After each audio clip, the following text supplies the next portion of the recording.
Hello, people. Welcome back to another episode of. Oh, wait a minute. It's a video. Welcome back to my channel. Welcome back to Earth. Oh, man. Before we get started, make sure you attack the like button, subscribe, and do all that nice stuff for your friend. And yeah, let's have a conversation. So, you gotta be wondering why I haven't been uploading a lot during the month of November. I haven't been very busy in terms of like content creation and music and things like that. And really, quite frankly, it's because I was experiencing another bout, or a typical bout of depression that I noticed that I tend to get around this time of the year. And it's funny because last year, actually, I think around the same time after October and somewhere in November, I remember I had gotten kind of depressed. And you know, these days I'm very good at getting myself through those times. You know, and oftentimes I wouldn't even consider it like real depression, because I just have this sense of like self-awareness of like, you know, sometimes you're gonna get bummed out about shit, and you know, you got to take time to process those kind of emotions. You know, it doesn't get as bad as it used to get when I was younger, and it would, you know, then you start having suicidal thoughts and shit like that. Nowadays it doesn't really get that bad. But I noticed what stood out about it this time to me was that I noticed that it happened around the same time it happened last year. And I was like, wait a minute, like this is a trend. And so I had to research it, and I found out that it's actually a thing called seasonal depression, and it typically occurs around fall. And here we are right in fall, and then it really hit me. And I know, similar to how it happened last year, just the same, pretty much the same process. I experienced a lack of energy and motivation, and I get to a point where I feel disappointed in myself because I'm not being as active as I want to be, as I should be. And then that kind of leads me into like a downward spiral mentally. And again, luckily I'm good at much better at processing these types of emotions and feelings now. So I saw it as it was happening, and I made a conscious decision to really just kind of pull back and take a step back, and just not worry too much about, you know, being a content creator and making music and all that. I just took a step back and played Grand Theft Auto 5 for 2 weeks.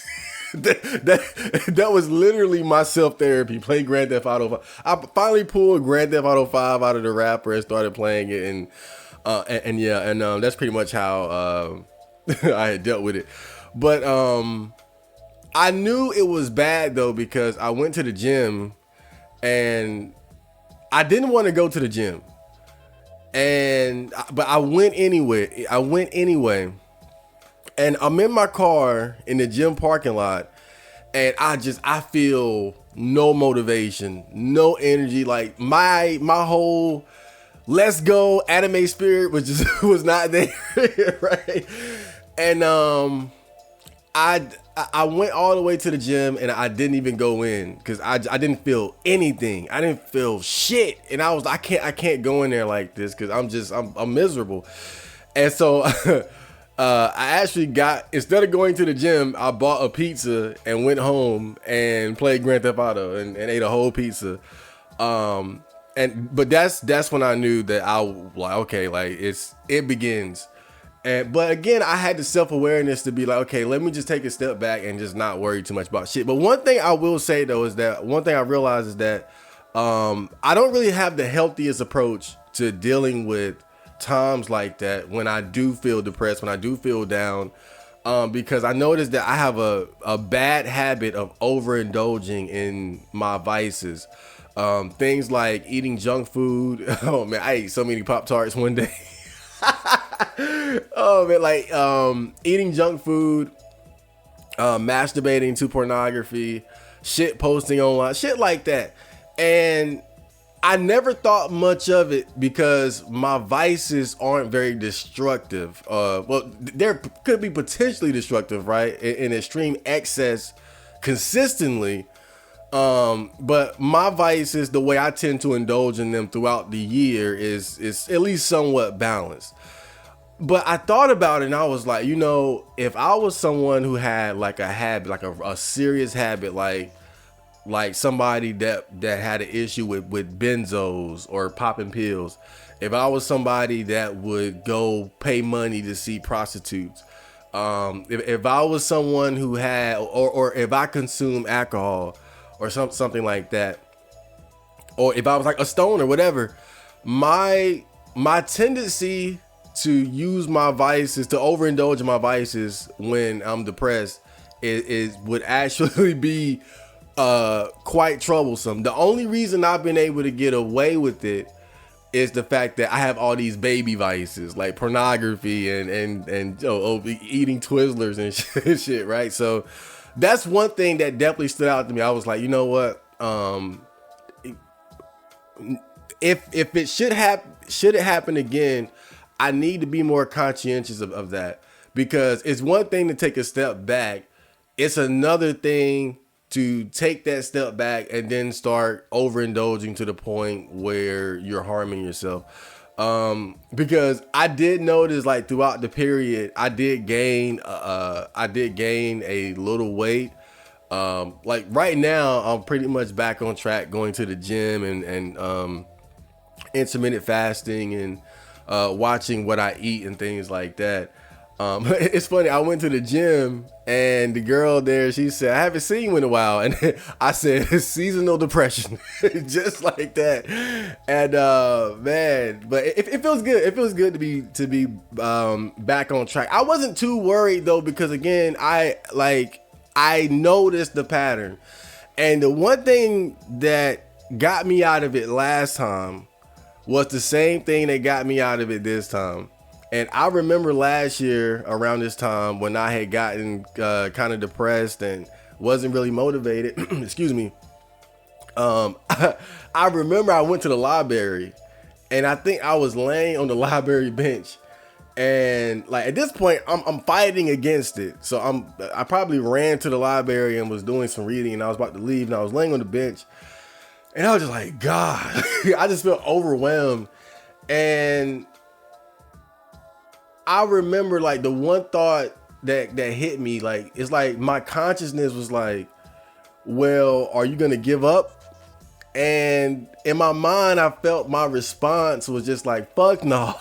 It's too early. It's too early to give up. Right? And boom. And so what I'm saying is, I think that the difference between me now and me when I was much younger was that I have an understanding that, look, sometimes in life you're gonna get bummed out about shit.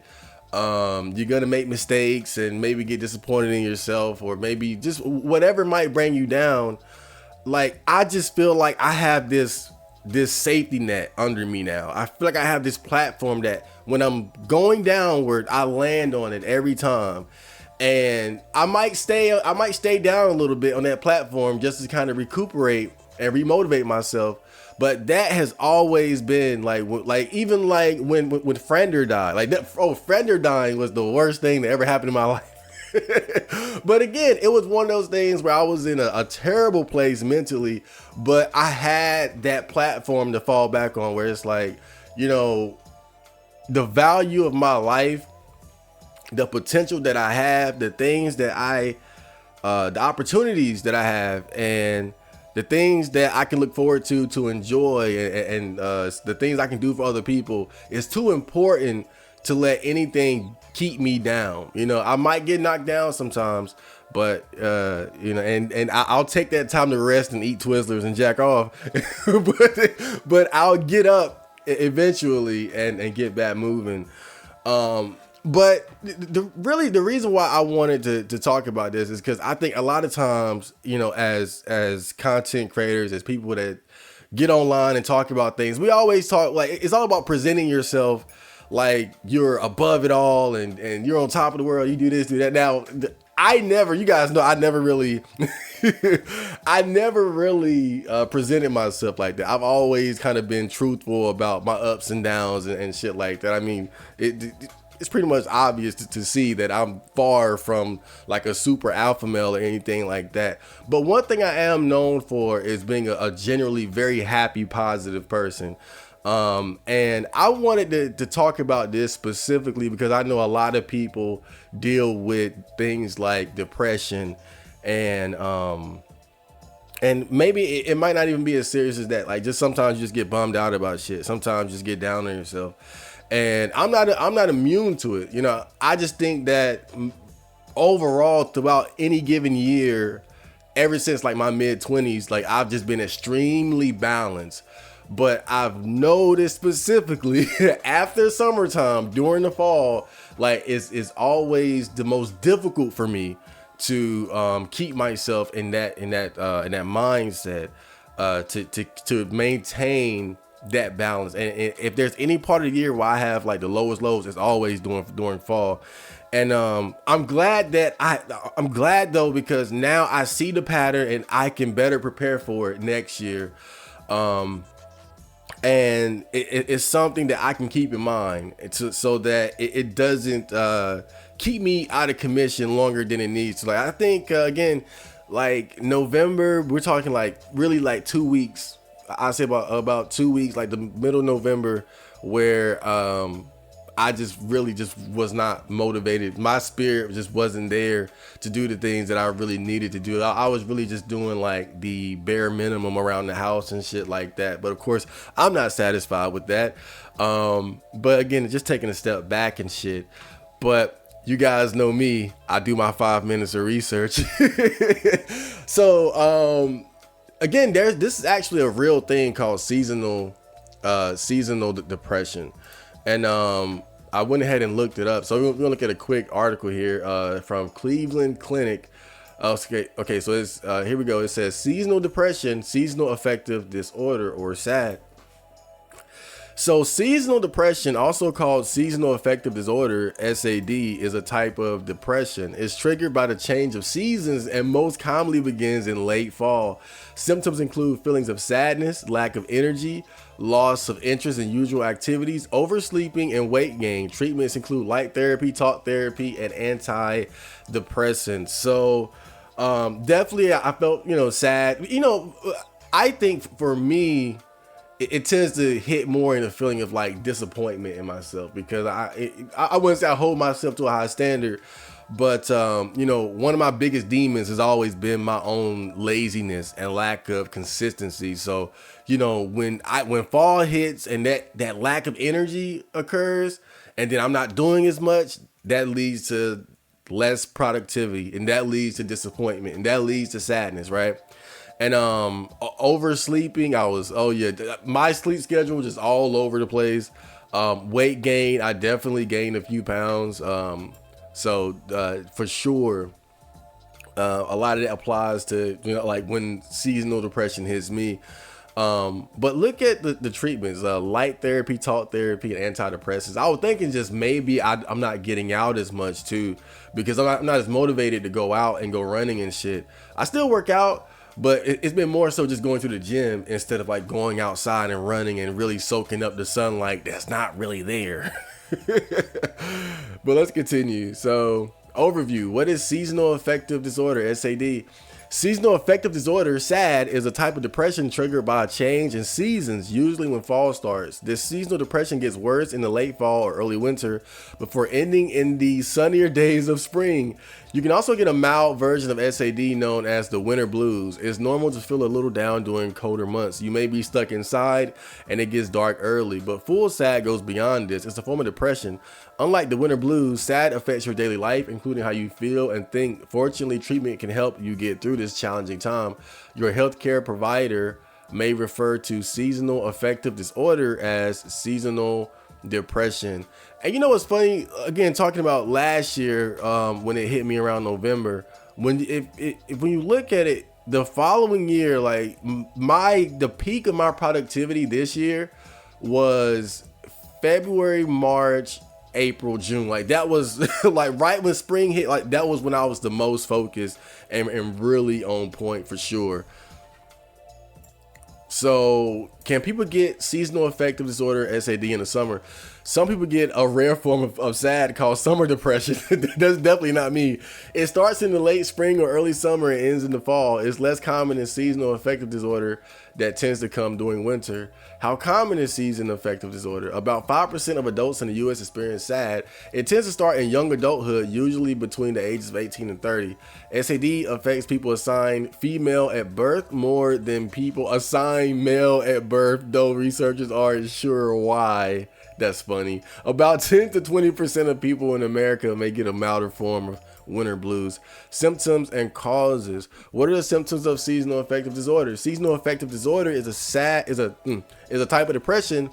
The American Psychiatric Association officially classifies SAD as major depressive disorder with seasonal patterns. So if you have seasonal affective disorder, you may experience mood changes and symptoms of depression, including sadness, feeling depressed most of the day, almost every day, anxiety, carbohydrate craving, and weight gain. Boy, them Pop-Tarts, I was crushing them Pop-Tarts, them strawberry Pop-Tarts.